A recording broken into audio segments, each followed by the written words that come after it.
So the neuroendocrine system develops at birth. We are born with this very intricate neurological network and hormonal network that links our brains, some very primitive parts of our brains, to the ovaries.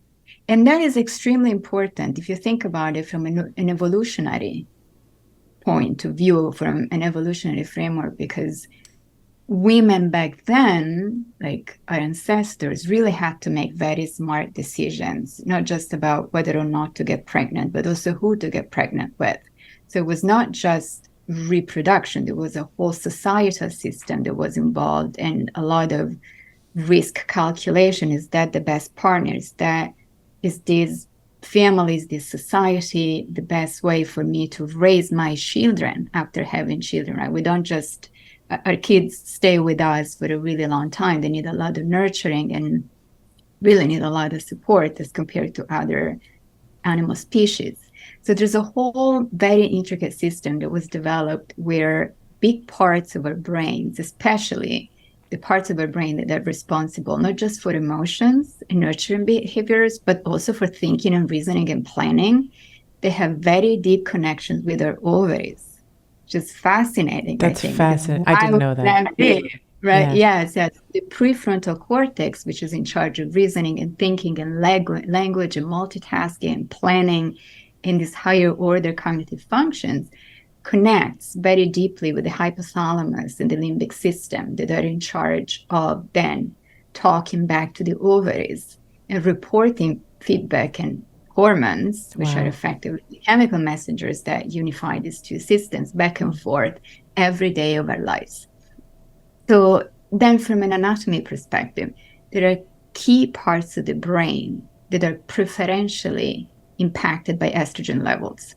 And these are the hypothalamus, which is this teeny tiny little part of the brain. It's so hard to measure it. We do brain scans all the time, and we always try to measure this teeny tiny little glands. It's the hypothalamus, the pituitary glands. They're like the size of a pea, and they're so incredibly important for hormonal health and brain health both, because they regulate the entire functionality of this neuroendocrine system. And they're also involved in sleep, in appetite, in regulating blood pressure, in regulating specific vasopressin levels. And the hypothalamus is also involved in body temperature, regulating body temperature. And this speaks very closely to the limbic system that includes regions like the hippocampus, which is the memory center of the brain, where learning takes place as well and consolidation of different memories, and the amygdala. And the amygdala is the emotional center of the brain and is also involved in fear and faces recognition all at once. So these are very primitive parts of the brain, like the brainstem that connects to the spinal cord, where the sleep center of the brain is found, right? So all these regions are really sensitive to estrogen levels. And then they project to other interesting parts of the brain. I'll just tell you about two. One is the posterior cingulate cortex that is responsible for many things, including autobiographical memory or episodic memory, which is the memory of places you've been or the memories of things that you've done. Is you. It's all the memories you have of yourself. And then the prefrontal cortex, which, as I mentioned, is all about language and thinking and reasoning and planning and impulse control. So the limbic part of the brain, the hippocampus and the amygdala, are all about taking risks. The frontal cortex is like, no, no, no. We're going to do some kind of risk assessment here. We're going to check all our facts, and then we're going to decide. Now, what's interesting is that all these different parts of the brain connect with the ovaries, are regulated by estrogen levels, but function somewhat independently. And this jet lag in some way, or this time gap in development, becomes very clear during neuroendocrine transition states. Puberty. During puberty, the limbic parts of the brain really go out of control. And the frontal cortex has not yet matured to adult levels. So you have a very overreactive amygdala that is all like, let's jump off the roof, let's drink the bottle of vodka, let's do something reckless, it's going to be so fun. And the frontal cortex is not there yet, it's not fully developed to say, no, Yeah. it's a terrible idea. Yeah. Yes. So that explains a little bit why adolescents sometimes can exhibit reckless behaviors. They don't seem to really understand what they're doing sometimes. And all these different regions are a little bit in a flux, especially for girls, because that's when you develop your menstrual cycle.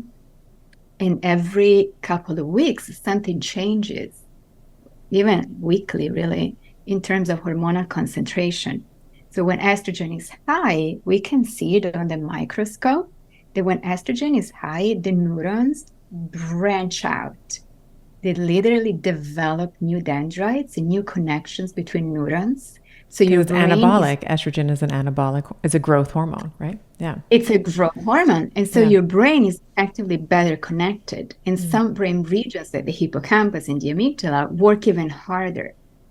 And then estrogen goes, if you don't get pregnant, then estrogen withdraws, progesterone comes up, which is a very calming, very soothing hormone.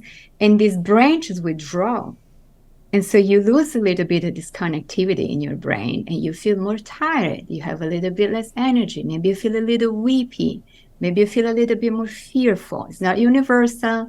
It's not a strong effect, but it's there. So women's brains starting at puberty go through microcycles every time we have a menstrual cycle, which is incredible if you think about it. And some women feel these effects more strongly. Some women do not feel as much, but most women will tell you that they can feel some subtle changes throughout their monthly cycles. And these brain regions communicate differently at the same time, which then brings us to puberty. But before I go to pregnancy, what I meant is that we all know that puberty is tricky, right? We've all been through it. We know kids were going through it. We have daughters that are going through it now. Oh my gosh. And that is wild, isn't it? But it's important to keep in mind that, yes, there are all these behaviors. There are very strong behaviors. There are these big emotions. There's the crying or the sleeplessness, the inability to focus. These are all things that we encounter again as we go through pregnancy, right? Because it's the same system that once again is turned on majestically every time a woman goes through a pregnancy, every time a woman is pregnant. In this case, we have an explosion of hormonal power where all these different brain regions are really amplified because they have to rewire the same way that they were rewiring during puberty.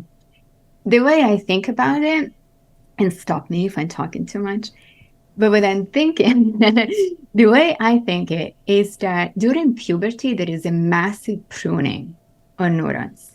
So when we're born, we have so many neurons in our heads that then are being, some get stronger and form connections with other neurons as we learn things and as we develop new experiences, as we interact with the world and with other people, but many are not necessary. And it's very metabolically expensive for the brain to have a lot of neurons. So from a neurological perspective, you want to have fewer neurons that are really strong and well interconnected together. And then you want to get rid of everything that is not needed. So during puberty, there's a big upgrade where a lot of neurons are discarded. You just lose them. And this, to me, is a sign that there are things that you can now do on autopilot. Like you can now tie up your shoelaces. You can ride a bike. You don't need to have one neuron for every step. Like, okay, these neurons are telling me to put my foot on the pedal. These other neurons are telling me to now push forward. These other neurons, you don't need all that. At this point, it's automatic. So a lot of neurons can go.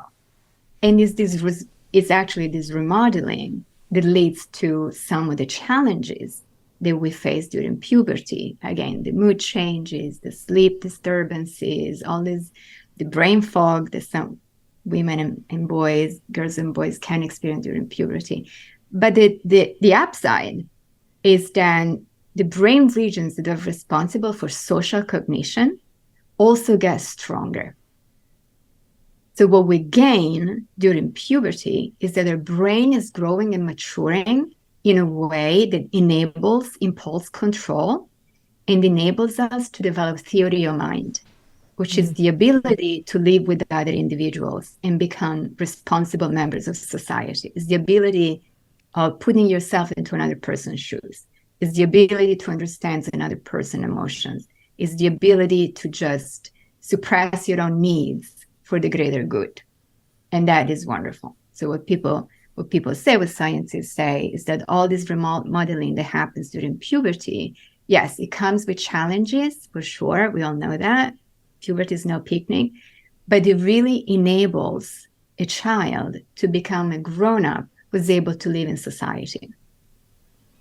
And then something similar happens in pregnancy, and then again in menopause. And I'm going to pause because I've been talking too much. Oh no, it's so, I'm soaking all of this up, because if I could summarize what you're saying, that loss of volume, let's say, loss in brain volume as a young woman goes through, or a young girl maybe goes through puberty, and then later in pregnancy, which we'll talk about in perimenopause, doesn't necessarily mean a loss of function. So she's not lesser than because she has lost volume. It's just that her brain has become more efficient. Like it's a lean, mean machine that is now able to, as you said, in puberty now, this theory of mind, she's able to read cues, social cues, and respond appropriately.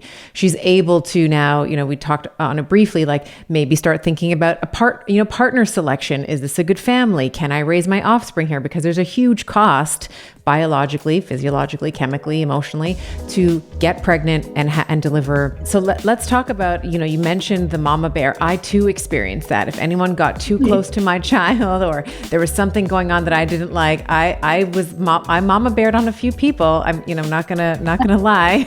I was like, get away from my child, or I will, or else.